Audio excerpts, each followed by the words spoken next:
Okay, may 3 minutes tayo para sa vlog. So, nandito tayo ngayon sa BYD Pampanga, San Fernando. So, yung pinaka-hit nila na si Lion. Ito po yun, hybrid po to. Ano po to, may engine siya tapos may battery.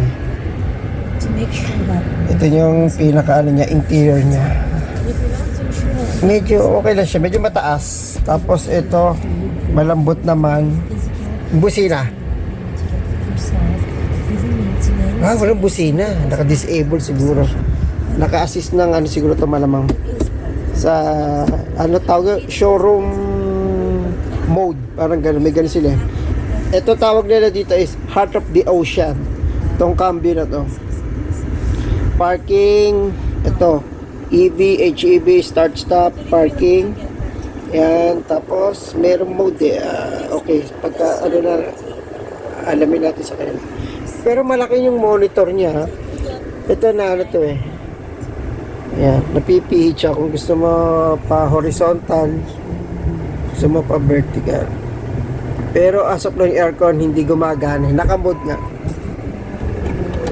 Yan. May proximity sensor. Sige, meron tayong mga kasama pa iba. Pero malambot yung upuan niya, tsaka makinis. Ayun na pinakatok nila, chinecheck nila yung pagka-metal.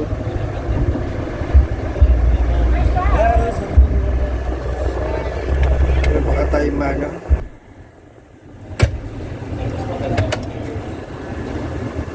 Andaan.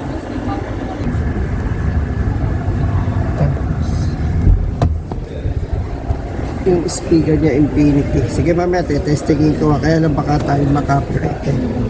Ito yung sa hood, yung sa likod. Yung tailgate. Tapos ang lambot ng pindutan. So far.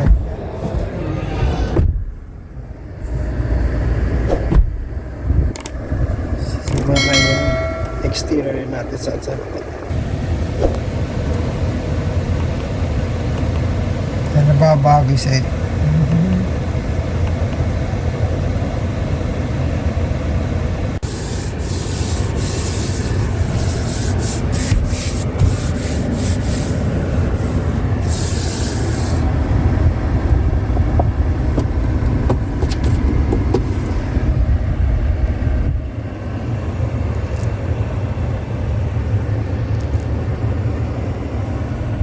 Tsaka ito, nabubuksan yung ano nito. Ito yung sunshade, ito yung sunroof. Hi BYD. Close sunroof. sorry, again. Close sunroof.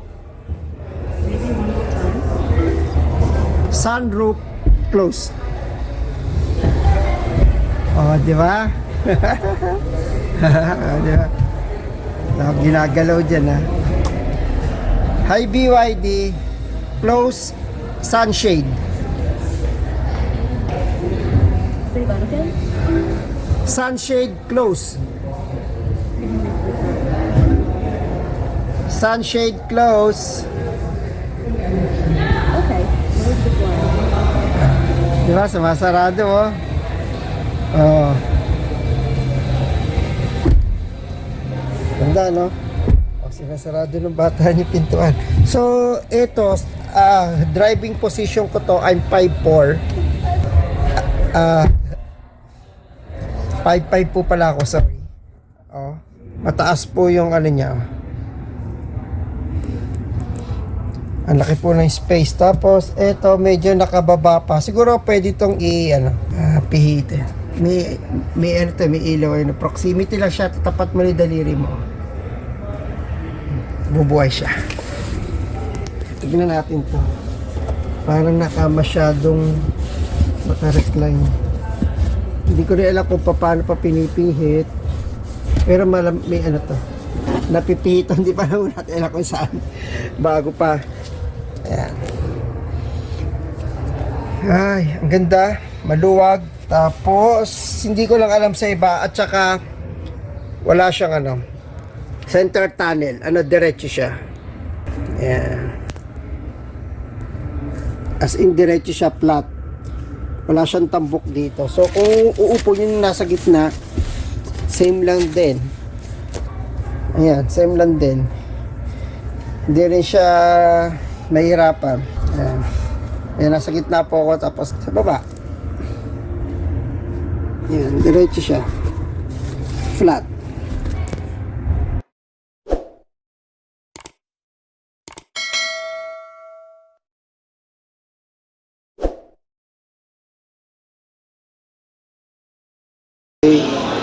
Ito naman yung charger niyan, yung portable. Ito yung saksakan. Malit lang din siya. May ground. May gitna.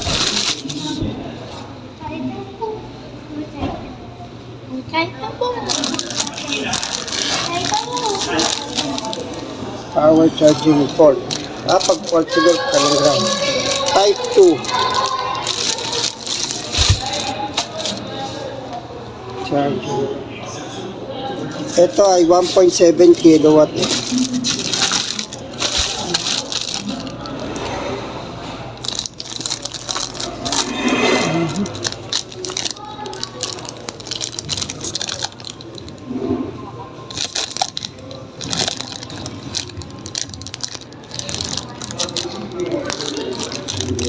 Current rated 10 ampere.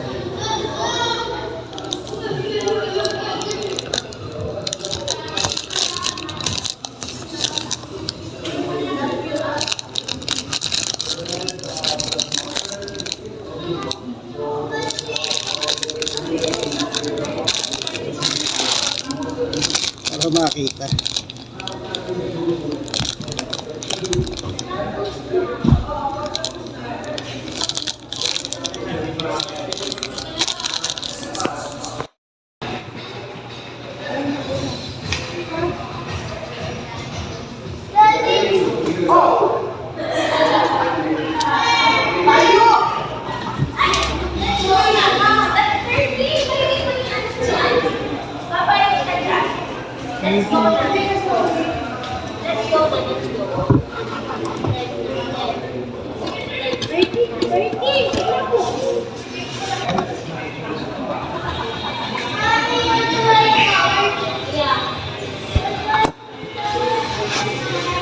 Sealant. Tire sealant.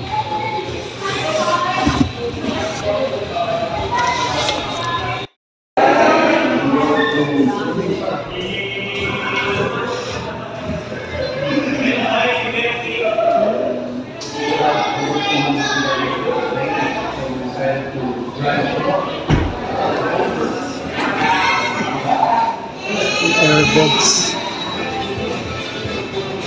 Unity suspension.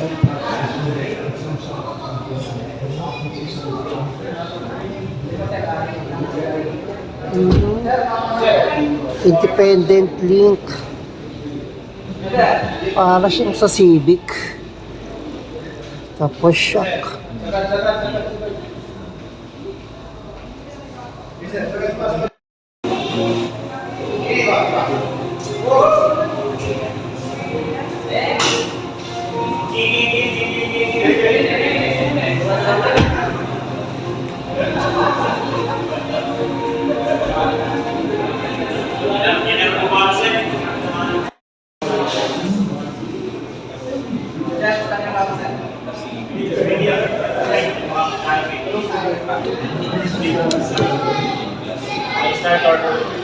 Start order tayo.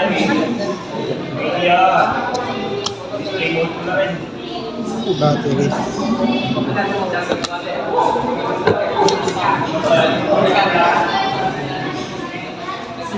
Right, sir.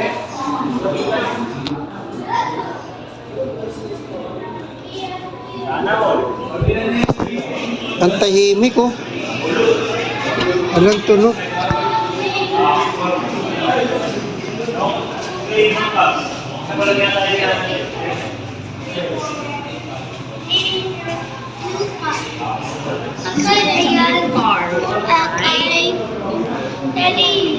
Malaki yung body.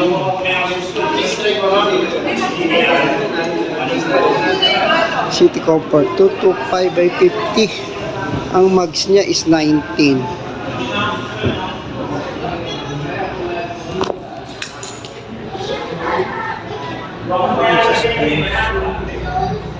Yung cover siya. Tapos NFC.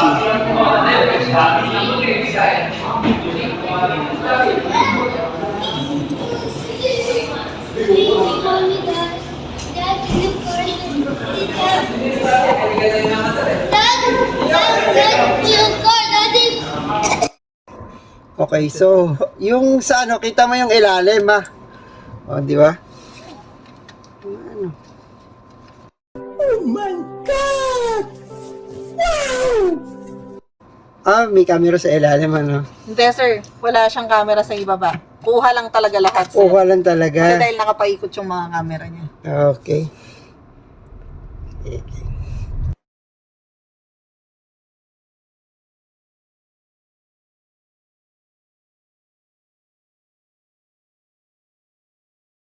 Hello. Dadagdag ko lang yung dun sa yung kanina 'di ba nag-test drive na kami ni Miss Pineda, ni Miss Cams. Ang napansin ko yung preno malakas pero hindi ko na sinabi sa kanya. Tapos ano pa ba? Yung brake tapos nag-arangkada kami, matulin siya pero hindi niya sobrang tulin talaga yung sports car pero matulin. Tapos una second, third, yung steering, yung paghawak ko pala, di ba nagpalit kami kasi nung una, nag-test drive muna siya, sumunod ako. Then, yung route na napupuntahan namin, siya muna ang nag-guide sa akin kung saan kami iikot sa test, during test drive. Tapos, ang napansin ko nga, malambot yung manibela niya. May CB kami, malambot siya, tsaka yung Yaris, pero mas malambot yung sa Civic na 10th generation. Tapos yung second, yung Yaris Cross HEV, pero mas malambot to. Tsaka yung first din na hinahanap ko sa steering, yung sa manibela niya, yung grip niya kasi I'm not sure kung genuine leather to, pero I'm not sure talaga kung yun. Pero yung leather na ginamit dito through the years, siguro yun yung napupudpod, yung hindi sa genuine ka. Tingin ko lang I'm not sure, pero yun yung number one na gusto ko dun sa sa steering wheel. Yung paghawak mo, yung tunog iba, alam mo yon, di ba? Tapos yung sobrang gaang nung manibela niya, hindi totoo na, merong nagsabi iba na para daw, yung mati. Hindi totoo yun. Malambot siya. Tapos, nabanggit niya sa akin niya, na ang daming nagkuha na in, that day. 10 ang nag-commit na nakukuha sa kanila. Meron na kasi mga nag-down na eh. Okay, tapos ito pa yung last na ko sa kanya. Yung cooling seat niya, ventilated seat siya eh. Ang lamig. Ang bilis lumamig, 2 seconds lang. Lamig. Ewan ko lang dahil baka bago pero hindi rin eh. Kasi dati nag-try kami ni Mrs. dun sa sa Staria. Meron din yun na cooling seat eh. Ventilated seat ang tawag nila din eh. Yung sa BYD Sea Lion 6 DMI o dual mode intelligent ang tawag nila kasi meron siyang engine. Ang tawag nila dun ay para siyang extender na nagdadagdag ng takbo. May latest sila na yung bang sabihin po natin torture drive test. Nag-clock po ng 1,600 kilometers. So sinong client o buyer ang hindi magugustuhan yung mas talo ko siya, mas gusto ko yung ganun, di ba? At saka if I'm not mistaken, ang Japanese nag nag nag-showcase ang BYD sa Japan. Ang Japan, only BYD lang ang kanilang pinayagan na mag-showroom sa kanila. Yung bang parang mag-showcase, yung bang di-display sa bansa nila yung made in China na brand. So, yung BYD ting ko pagdating sa battery, yes, at saka sa quality ting okay siya. Merong iba na mga nagsasabi, pero syempre yung mga ganun, madali namang manira, di ba? So, tayo dito no brand war. Basta papabor sa atin lahat. Yung mga may gustong bumili, maganda siya. Okay.